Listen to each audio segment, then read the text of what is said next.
क्या कहते थे, इस सरकार में इस्तीफे नहीं होते। क्या कहते थे, इस सरकार में इस्तीफे नहीं होते। हम कहना चाहते, झुकती है दुनिया, झुकाने वाला चाहिए।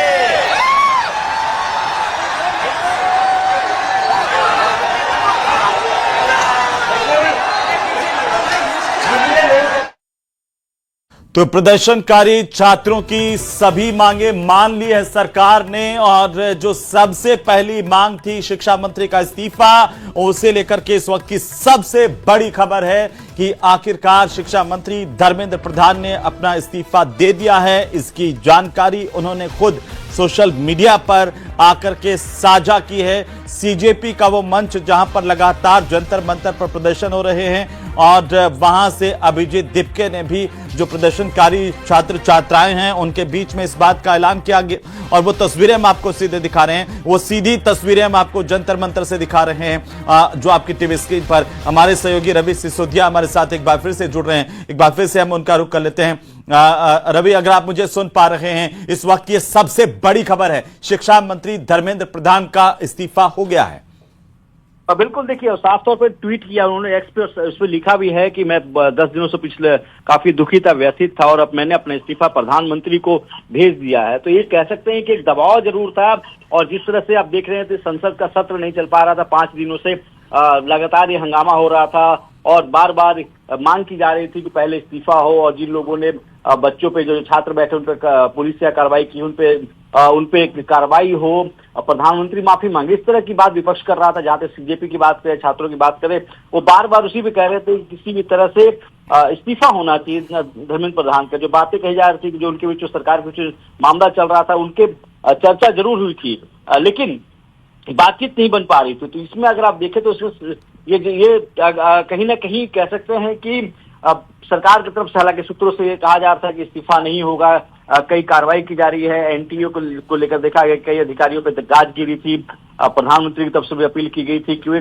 कड़े कानून बनाएंगे, फास्ट ट्रैक कोर्ट की बात की गई थी, इसका जल्दी निस्तारण और इसको और कड़ा किया जाए, इस तरह की बातें जरूर की जाती। लेकिन ये कह सकते हैं कि जिस तरह से प्रोटेस्ट है या विरोध है वो पूरे देश में बढ़ता जा रहा था। जंतर मंतर में आप देख ही रहे थे, उसके अलावा जो पूरे देश में भी ये लगातार बढ़ता जाता, और यही वजह है कि कह सकते हैं कि एक दबाव था, नैतिकता के आधार पे ही धर्मेंद्र प्रधान ने भी अपना इस्तीफा दिया। उन्होंने साफ तौर पे लिखा भी है, और ये कहा है कि घटनाक्रम काफी काफी दुखी थे, व्यक्तिगत प्रतिष्ठा का भी सवाल, व्यक्तिगत प्रतिष्ठा का सवाल ये नहीं था। तो ये दबाव था, और दबाव को देखते हुए ही धर्मेंद्र प्रधान जो कि केंद्रीय मंत्री हैं, उन्होंने अपना इस्तीफा दिया। साफ तौर पर उन्होंने मेंशन भी किया है कि उन्होंने प्रधानमंत्री को अपना इस्तीफा भेज दिया। तो कह सकते हैं कि जो टकराव की स्थिति जो देखने को मिल रही थी वो अब देखने को नहीं मिलेगी, क्योंकि संसद के अंदर भी गतिरोध सिर्फ इसी बात को लेकर चल रहा था। उनकी तरफ से यही मांग हो रही थी कि धर्मेंद्र प्रधान का इस्तीफा हो, और बातचीत की कोशिश कर रही थी। हालांकि सरकार इस पूरे मसले पर चर्चा करने को तैयार थी, लेकिन विपक्ष भी अड़ा हुआ था कि नहीं, चर्चा नहीं चाहिए, उन्हें इस्तीफा चाहिए। जहां सीजेपी की बात करें, उन लोगों की तरफ से कहा जा रहा था कि जो 3 मांगे थी उनमें से 2 मांगे मान ली गई है, तीसरी नॉन नेगोशिएबल है। तो कहीं ना कहीं कह सकते हैं कि सरकार के सामने तो अब हम ये मान करके चलें कि तीनों की तीनों मांगे सरकार ने मान ली है, सरकार ने पूरी की पूरी संवेदनशीलता इस पूरे मसले पर दिखाई है। बिल्कुल, देखिए, और यही वजह है कि जिस तरह से लगातार 2 दिनों से अगर आप देखें तो प्रधानमंत्री की तरफ से अगर आप देखें जो अपील की जा रही है, तो बार बार ये कहा भी जाता है कि फास्ट ट्रैक कोर्ट बनाए जाएंगे, कानून को और कड़ा किया जा रहा है। अगर आपके पास कुछ सुझाव हुए तो दिए, तो ये माना जा रहा है कि कहीं न कहीं संवेदनशीलता दिखाई गई सरकार की तरफ से, और यही वजह है कि एक तरह से जो फैसला, जिस फैसले को कहा जा रहा था कि इस पे कहीं न कहीं दोनों के बीच में गतिरोध है, सरकार या विपक्ष के बीच में, लेकिन वो फैसला लिया गया और धर्मेंद्र प्रधान ने अपने पद से इस्तीफा दिया। तो कह सकते हैं कि आने वाले दिनों में या सोमवार से जो सत्र जो शुरू होगा उसमें अब गतिरोध देखने को नहीं मिलेगा। जहां तक छात्रों की बात करें, छात्रों की मांग थी, बार बार इस मांग को लेकर सरकार ने मानी है।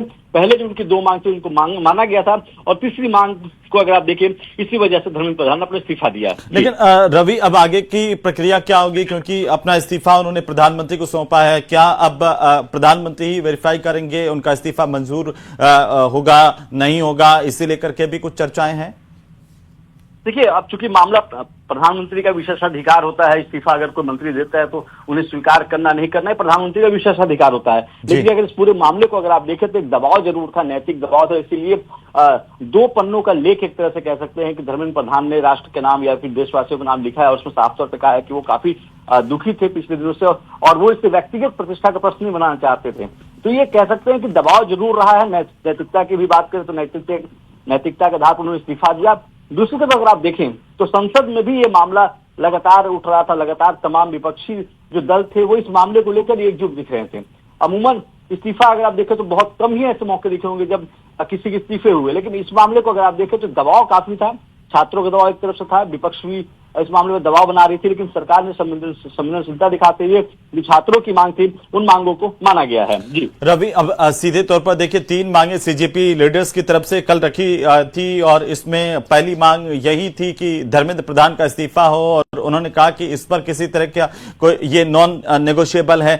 अब तीनों मांगे मान ली है, क्या माना जाए कि आंदोलन भी अब आज ही कुछ ही देर में समाप्त हो जाएगा? बिल्कुल, देखिए अब आंदोलन को लेकर कोई कुछ कह सकते हैं कि आंदोलन का जो मुद्दा है वो कोई मुद्दा रह नहीं गया है। जो 3 मांग थी, जो आंदोलन कर रहे हैं, जो आंदोलित छात्र थे, उनकी जो 3 मांग थी वो मांग सरकार की तरफ से मांग ली गई है। लगातार अगर विपक्ष की बात करें तो विपक्ष भी सदन में यही दबाव बनाता रहा है, तो अब दूसरा मुद्दा नहीं। जो उनकी मांग थी, जो डिमांड थी, वो एक तरह से फुलफिल हो चुकी है, वो पूरी हो चुकी है। तो अब आंदोलन जल्द अंदर या तो कैसे खत्म हो चुका है या खत्म हो जाएगा। लेकिन ये जरूर कह सकते हैं कि इस पूरे मामले पे सरकार की अगर बात करें तो सरकार ने बातचीत का रास्ता भी शुरू रखा था, लगातार वार्ता भी कर रही थी। इससे पहले भी अगर आप देखें तो करीब 2 बार इनकी बातचीत हुई थी। लगातार जो केंद्रीय मंत्री उन्होंने बातचीत भी की थी और बार बार कहा। मैं आपको थोड़ा सा रोक रहा हूं। इसी बीच हमारे साथ नागौर सांसद और आरएलपी के सुप्रीमो हनुमान बेनीवाल जुड़ चुके हैं। हनुमान जी, बहुत स्वागत है न्यूज 18 राजस्थान पर। जी धन्यवाद। लगातार आंदोलन हमने देखा और उसके बाद इस वक्त की सबसे बड़ी खबर है हनुमान जी, धर्मेंद्र प्रधान ने अपना इस्तीफा दे दिया है। आपकी टिप्पणी क्या है, पहली प्रतिक्रिया क्या है? देखिए, पहली प्रतिक्रिया है कि धर्मेंद्र प्रधान ने इस्तीफा लेट दिया। बहुत बड़ा नुकसान देश के अंदर, हमारे बच्चे इंजर्ड हुए, सारा कुछ हुआ और 7 दिन लोकसभा ठप रही, तो करोड़ों अरबों रुपए लोकसभा के खर्च हुए। और दूसरा, इन्होंने अभी प्रधानमंत्री को लिखा है, स्वीकार होगा कि नहीं होगा ये तो अभी सोशल मीडिया के माध्यम से हमें जानकारी मिल रही है। तो तुरंत प्रधानमंत्री जी को इसका इस्तीफा स्वीकार करना चाहिए और इसको राष्ट्रपति के पास भेजना चाहिए। प्रधानमंत्री खुद ही भेजेंगे या इसके पीछे कोई चाल है, इसके बारे में हम कुछ नहीं कह सकते। इतना ही कह सकते हैं कि ऐसे व्यक्ति को बर्खास्त करना चाहिए। इस्तीफे की मांग पर तो चलो लोग अड़े रहे, पूरा विपक्ष ये करा, लेकिन जब इतना ज्यादा, पिछली बार भी इसके नीट के पेपर आउट हुए थे तब भी हमारे कुचामन और दूसरे सेंटर पे 2 जगह रद्द किया इन्होंने। तो एक जगह भी अगर पेपर आउट होता है तो कई जगह फैल जाता है। अब की बार भी राजस्थान सीकर से ही हुआ और दुर्भाग्य से देखिए राजस्थान जो इन चीजों में बहुत पीछे था, चाहे पुरानी कांग्रेस की सरकार हो चाहे ये सरकार हो, पेपर नीट पेपर जो लीक का अड्डा है, जो पेपर एक तरीके से जहां से पेपर लीक सब ज्यादा हो रहे हैं, चाहे कांग्रेस की सरकार रही वहां 19 और इसके अंदर भी नीट का पेपर लीक भी सीकर राजस्थान से हुआ, जब भारतीय जनता पार्टी के नेताओं के ऊपर भी आरोप लगे थे, लेकिन उसके बाद दबा दिया गया।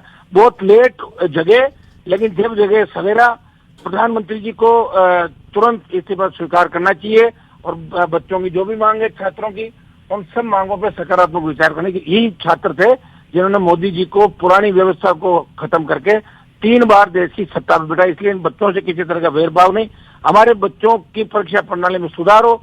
जो बिल लेके आ रहे हैं, खाली बिल लाने से नहीं होता, बिल तो बहुत से बिल पड़े हैं, फांसी की सजा भी होती है, मर्डर के अंदर। कांग्रेस कहते हैं कि राजस्थान में भी हम एक मजबूत बिल लेकर के आए थे पेपर लीक के खिलाफ। अब राजस्थान में तो इन्होंने सेटिंग कर ली, भारतीय जनता पार्टी के लोगों ने। एक भी कांग्रेस के नेता को जेल में नहीं डाला। पेपर लीक के जो आरोपी कांग्रेस है वो रोज कह रहे हैं कि डाल के दिखाओ, डाल के दिखाओ, कुछ नहीं किया। कांग्रेस बीजेपी मिली हुई है राजस्थान के अंदर, इसी का परिणाम है कि राजस्थान में इस तरह की स्थिति हो रही है। और दिल्ली के अंदर भी कांग्रेस बहुत लेट जगी। जंतर मंतर पर कांग्रेस के नेता नहीं, कि हम सब गए थे जंतर मंतर पर, तमाम पॉलिटिकल पार्टियां, लेकिन कांग्रेस ने आंदोलन को अलग तरीके से, क्योंकि इनको आंदोलन में मिल नहीं रहा था। एक आखिरी सवाल है हनुमान जी की, अब